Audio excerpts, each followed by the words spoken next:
தமிழொலி நேர்களுக்கு வணக்கம். இன்றைய மதிய நேர பிரதான செய்திகள். முதலில் தலைப்புச் செய்திகள். இலங்கையில் அத்தியாவசிய பொருட்களை கொள்வனவு செய்வோருக்கு அவசர அறிவிப்பு.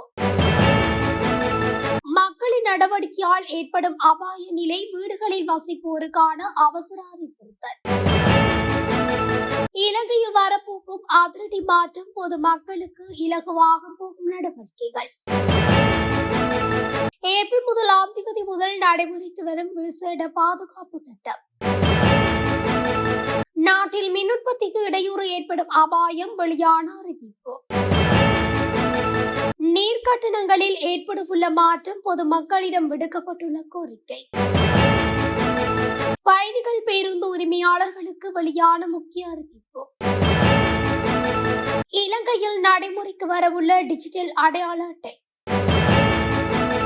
தமிழர் பகுதியொன்றில் பெரும் துயரை ஏற்படுத்தி இருவரின் மரணம், அடுத்தடுத்த பறிபோன உயிர்கள். சீன ஆய்வு கப்பல் ஊழியருக்கு இலங்கை உதவி, கப்பலுக்கு அனுமதி மறுப்பு. தொடர்பான விரிவான செய்திகள். தட்டுப்பாடு ஏற்படும் என்ற அச்சத்தில் பொருட்களை அதிக அளவில் கொள்வனவு செய்ய வேண்டாம் என நுகர்வோர் விவகார அதிகார சபையின் பணிப்பாளர் அசீல பண்டார அறிவித்துள்ளார்.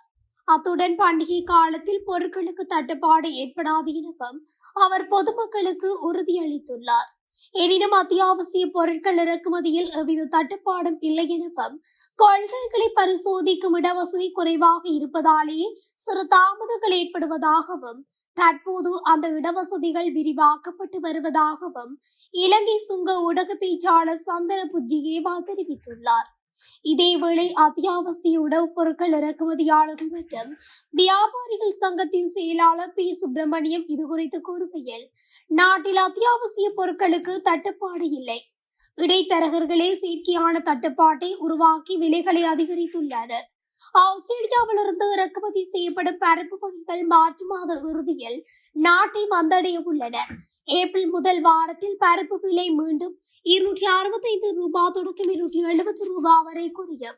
சித்திரை புத்தாண்டு காலத்தில் எரிபொருள் விலை அதிகரித்தாலும் அத்தியாவசிய பொருட்களின் விலையில் அதிகபட்சம் 20 ரூபாய் மட்டுமே மாற்றம் ஏற்படலாம் என சுட்டிக்காட்டியுள்ளார்.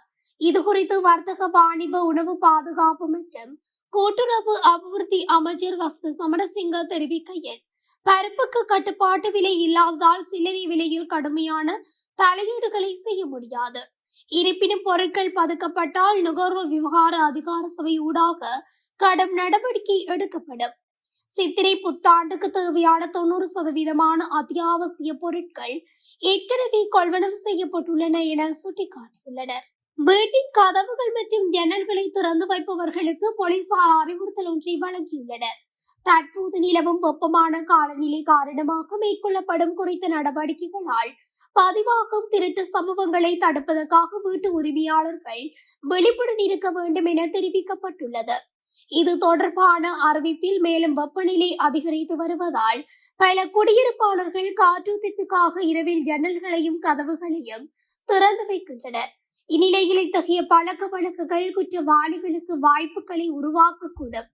வசதிக்காக பாதுகாப்பை புறக்கணிக்க கூடாது. வீட்டு உரிமையாளர்கள் உறங்கச் செல்வதற்கு முன் தேவையான அனைத்து பாதுகாப்பு நடவடிக்கைகளும் மேற்கொள்ளப்பட்டிருப்பதை உறுதி செய்ய வேண்டும். காற்றோட்டத்துக்காக திறந்து வைக்கப்படும் ஜன்னல்களில் பாதுகாப்பான உலோக கம்பிகளை பொருத்துதல், அனைத்து கதவுகளும் வாயில்களும் சரியாக பூட்டப்பட்டிருப்பதை உறுதி செய்தல் மற்றும் ஊடுருவர்களை தடுப்பதற்காக போதுமான வெளிப்புற விளக்குகளை பராமரித்தல் ஆகியவை இதில் அடங்கும். குடியிருப்பாளர்கள் விழிப்புடன் இருக்குமாறும் சந்தேகத்துக்கிடமான நடவடிக்கைகள் அல்லது நபர்கள் குறித்து தாமதமின்றி அருகிலுள்ள போலீஸ் நிலையங்களில் தெரிவிக்குமாறும் கோரப்பட்டுள்ளது. 2026 3வது அல்லது 4வது காலாண்டுக்குள் முதலாவது டிஜிட்டல் அடையாள அட்டைகளை வழங்க திட்டமிடப்பட்டுள்ளதாக டிஜிட்டல் பொருளாதாரம் தொடர்பான பிரதி அமைச்சர் இரங்க வீரரத்ன தெரிவித்துள்ளார்.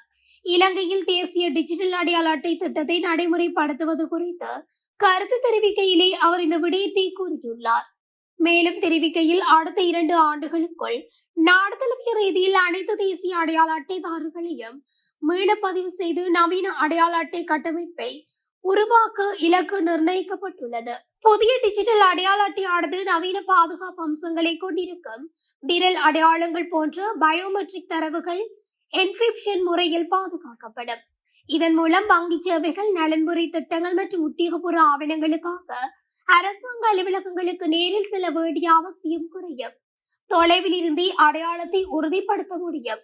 ஒரேடியாக பழைய முறையை மாற்றாமல் ஒரு குறிப்பிட்ட காலத்திற்கு டிஜிட்டல் அடையாள அட்டைகளும் தற்போதைய சாதாரண அடையாள அட்டைகளும் இடையாக செல்ல அனுமதிக்கப்படும். இது பொதுமக்களின் சேவைகளில் எவ்வித தடங்களும் ஏற்படாமல் இருப்பதை உறுதி செய்யும் என சுட்டிக்காட்டியுள்ளார். எதிர்வரும் சித்திரை புத்தாண்டு காலத்தை முன்னிட்டு ஏப்ரல் 1 முதல் நாடு தழுவிய ரீதியில் விசேட பாதுகாப்பு திட்டம் ஆரம்பிக்கப்பட உள்ளது என்று போக்குவரத்து மற்றும் வீதி பாதுகாப்பு பிரிவுக்கு பொறுப்பான பிரதி போலீஸ் மா அதிபர் WPJ சேனாதீர ஊடகங்களிடம் தெரிவித்துள்ளார். புத்தாண்டு காலத்தில் பொதுமக்களின் நடமாட்டம் மற்றும் வாகன போக்குவரத்து கணிசமாக அதிகரிப்பதை கருத்தில் கொண்டு மேலதிக போக்குவரத்து போலீஸ் உத்தியோகர்கள் மற்றும் பாதுகாப்பு படையினர் கடமையில் ஈடுபடுத்தப்பட உள்ளனர் என்று அவர் குறிப்பிட்டுள்ளார்.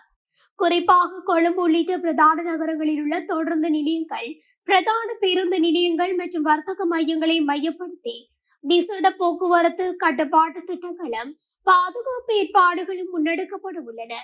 பொதுமக்களின் பாதுகாப்பை உறுதிப்படுத்துவதே இத்திட்டத்தின் பிரதான நோக்கமாகும்.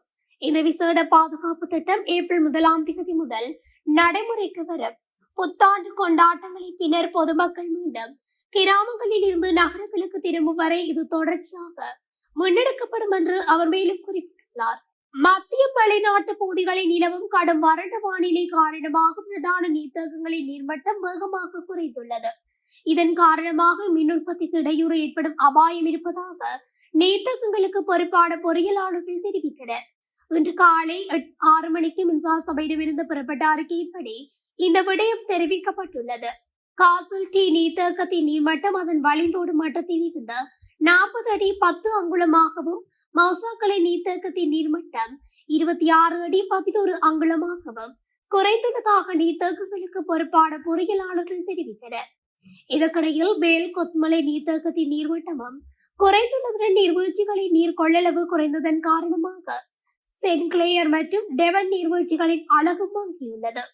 நீர் கட்டணங்களை அதிகரிப்பது தொடர்பில் எந்தவித தீர்மானமும் எடுக்கப்படவில்லை என்று தேசிய நீர்வளங்கள் மற்றும் வடிகாலமைப்பு சபை அறிவித்துள்ளது. வருடத்தில் 2 முறை மட்டுமே கட்டண திருத்தங்கள் குறித்து ஆராயப்படும் என தேசிய நீர்வளங்கள் மற்றும் வடிகாலமைப்பு சபை தலைவர் சந்தன பண்டார தெரிவித்துள்ளார். நாட்டில் தற்போது நிலவும் வறட்சியான காலநிலை காரணமாக வறட்சி நீடித்தால் நீர் விநியோகத்தை குறைக்க வேண்டிய கட்டாயம் ஏற்படலாம் என்றும் அறிவுறுத்தியுள்ளார். எதிர்கால தேவைகளை கருத்தில் கொண்டு அம்பத்திலேயில் மேலதிகமாக 50,000 கனமீட்டர் உற்பத்தி நிலையமும், கழுகங்கை திட்டத்தின் கீழ் 136,000 கனமீட்டர் நிலையமும் அமைக்கப்பட உள்ளன. எனவே தோட்டங்களுக்கு நீர் பாய்ச்சுதல் மற்றும் வாகனங்களை கழுவுதல் போன்ற அத்தியாவசியமற்ற தேவைகளுக்கு நீரை பயன்படுத்துவதை தவிர்த்து சிக்கனமாக பயன்படுத்துமாறு கோரிக்கை விடுக்கப்பட்டுள்ளது. திருத்தப்பட்ட பேருந்து கட்டணங்களை பேருந்துகளுக்குள் பயணிகளுக்கு காட்சிப்படுத்துமாறு மேல் மாகாண பயணிகள் போக்குவரத்து சேவை அதிகார சபை அறிவித்துள்ளது. ஒரு அறிக்கையை வெளியிட்டுள்ள அதிகார சபை, பயணிகள் சேவை அனுமதி 16A நிபந்தனைகளின்படி இது கட்டாயமாகும் என்று சுட்டிக்காட்டியுள்ளது. சம்பந்தப்பட்ட அறிவிப்புகள் பேருந்துகளுக்குள் வைக்கப்பட வேண்டும் என்றும், அவ்வாறு செய்யாத பேருந்துகளின் உரிமங்கள் தற்காலிகமாகவோ அல்லது நிரந்தரமாகவோ ரத்து செய்யப்படும் என்றும், அபராதம் விதிக்கப்படும் என்றும் தெரிவிக்கப்பட்டுள்ளது. அதன்படி சம்பந்தப்பட்ட கட்டணங்கள் காண்பிக்கப்பட்டுள்ளதா என்பதை கண்டறிய சோதனைகள் தொடங்கப்படும் என்றும், இது தொடர்பாக பயணிகளுக்கு ஏதேனும் முறைப்பாடுகள் இருந்தால் அவர்கள் போக்குவரத்து சேவை அதிகார சபையிடம் தெரிவிக்கலாம் என்றும் கூறியுள்ளது. இந்த நிலையில் சம்பந்தப்பட்ட முறைப்பாடுகளை 0112860860 என்ற தொலைபேசி எண்ணுக்கோ அல்லது 0728608660 என்ற வாட்ஸ்அப் எண்ணுக்கோ தெரிவிக்கலாம். தேசிய போக்குவரத்து அதிகார சபை கடந்த 23 நள்ளிரவு முதல் நடைமுறைக்கு வரும் வகையில் பேருந்து கட்டணங்களை 12.19% உயர்த்துவதற்கான நடவடிக்கைகளை எடுத்திருந்தமை குறிப்பிடத்தக்கது. இலங்கையின் தேசிய அடையாள அட்டை திட்டத்தை நடைமுறைப்படுத்துவது குறித்து டிஜிட்டல் பொருளாதாரம் மற்றும் பிரதி அமைச்சர் இரங்க வீரரத்ன கருத்து வெளியிட்டுள்ளார். அதன்படி அந்த திட்டத்தை கட்டம் கட்டமாக நடைமுறைப்படுத்துவதற்கு அரசாங்கம் தீர்மானித்துள்ளதுடன் முதற்கட்டமாக அடிப்படை உட்கட்டமைப்புகளை உருவாக்குதல் மற்றும் பாதுகாப்பு அடையாள சான்றுகளை வழங்குதல் போன்ற பணிகள் முன்னெடுக்கப்படுவதாக சுட்டிக்காட்டியுள்ளார். கொச்சவெளி போலீஸ் பிரிவுக்குட்பட்ட திருகோணமலை புல்மோட்டை வீதியில் நேற்று சனிக்கிழமை இடம்பெற்ற விபத்தில் மோட்டார் சைக்கிளில் பயணித்த இருவர் உயிரிழந்துள்ளனர். திருகோணமலையில் இருந்து குச்சவெளி நோக்கி பயணித்த கேப்ரக வாகனம் ஒன்று எதிரி வந்த மோட்டார் சைக்கிளுடன் மோதியதில் இந்த விபத்து நேர்ந்துள்ளது. இந்த விபத்தில் பலத்த காயமடைந்த மோட்டார் சைக்கிள் ஓட்டுநரும் அதில் பயணித்தவரும் குச்சவெளி வைத்தியசாலையில் அனுமதிக்கப்பட்டதன் பின்னர் உயிரிழந்தனர். உயிரிழந்தவர்கள் திரியாய பகுதியைச் சேர்ந்த 65 மற்றும் 75 வயதுடையவர்கள் என தெரிய வந்துள்ளது. இந்த விபத்து தொடர்பான விசாரணைகளை போலீசார் முன்னெடுத்து வருகின்றனர். இலங்கையின் பிரத்யேக பொருளாதார வலயத்திற்குள் நங்கூரமிட்டிருந்த சீன ஆய்வு கப்பலான சியான் 6 ஊழியர் ஒருவருக்கு அவசர மருத்துவ உதவிகளை வழங்க இலங்கை கடற்படை முன் வந்துள்ளது. இருப்பினும் குறித்த கப்பல் இலங்கையின் கடல் எல்லைக்குள் நுழைய அனுமதி வழங்கப்படவில்லை என அரசாங்கத்தின் சிரேஷ்ட அதிகாரி ஒருவரை மேற்கோள் காட்டி ஆங்கில ஊடகம் செய்தி வெளியிட்டுள்ளது. இலங்கை கடற்பரப்பில் இருந்து சுமார் 700 கடல் மைல் தொலைவில் இருந்த இக்கப்பலில் சிறுநீரக நோயால் பாதிக்கப்பட்ட ஊழியர் ஒருவருக்கு அவசர சிகிச்சை தேவைப்படுவதாக விடுக்கப்பட்ட அபாய சமைச்சியை அடுத்து இலங்கை கடற்படை விரைந்து செயற்பட்டது. கடற்படையினர் குறித்த நோயாளியை நாட்டின் கடல் எல்லைக்கு அருகில் வைத்து பொறுப்பேற்று காலி தேசிய வைத்தியசாலையில் அனுமதித்தனர். பின்னர் மேலதிக சிகிச்சைக்காக அவர் கொழும்பு தேசிய வைத்தியசாலைக்கு மாற்றப்பட்டுள்ளார். கடந்த 2023ஆம் ஆண்டு இந்த கப்பல் கொழும்பு துறைமுகத்திற்கு வருகை தந்திருந்த போதிலும் இம்முறை இலங்கையில் நங்கூரமிடுவதற்கான எந்த ஒரு கோரிக்கையும் சீனா முன்வைக்கவில்லை என தெரிய வருகிறது. 2024ஆம் ஆண்டு டிசம்பர் முதல் வெளிநாட்டு ஆய்வு கப்பல்கள் இலங்கைக்கு வருவதற்கு தற்காலிக தடை விதிக்கப்பட்டுள்ளது. இருப்பினும் கடந்த வாரம் ஐக்கிய நாடுகள் சபையின் உணவு மற்றும் விவசாய நிறுவனத்தின் அங்கீகாரம் பெற்ற டாக்டர் பிரிட்ஜோஃப் நான்சன் கப்பலுக்கு மாத்திரம் கடல்சார் ஆய்வுகளை மேற்கொள்ள விசேட அனுமதி வழங்கப்பட்டது. வெளிநாட்டு ஆய்வு கப்பல்களின் வருகை தொடர்பில் பின்பற்ற வேண்டிய நிலையான நடைமுறையான இலங்கை அரசாங்கம் தற்போது உறுதி செய்து வருவதாக குறிப்பிடப்பட்டுள்ளது. இத்துடன் தமிழொலியின் இன்றைய மதிய நேர பிரதான செய்திகள் நிறைவடைகின்றன. தொடர்ச்சியாக செய்திகளை அறிந்து கொள்ள தமிழொலி ஊடகத்துடன் இணைந்திருங்கள்.